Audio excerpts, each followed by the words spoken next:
তোমরা বলো না বাজান, বলো না। এই দরদি ভাই চিৎকার করে বললাম, তুমি যদি বলো তোমার পায়ে ধরতে, আমি পায়ে ধরতে রাজি।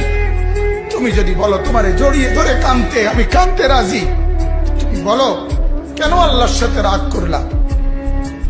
কেন আল্লাহর সাথে রাগ করলা? কেন আল্লাহর সাথে নারাজ হইলা? কেন সেজদা কপালে জুটলো না? কেন মালিকের সাথে সারাদিনের এত কিছুর বিনিময়ে আল্লাহ তাআলা একটা মিস কল দিলে, 2 সেকেন্ডের একটা মিস কল দিলে বন্ধু তুমি টের পাও তোমার মোবাইলে মিস কল আসছে। এত বড় মসজিদে 6টা মাইকের হরন দিয়া আল্লাহু আকবার বলে তোমারে ডাক দেয়, তোমার একটাবারও কানে লাগে না, বিবেকে লাগে না।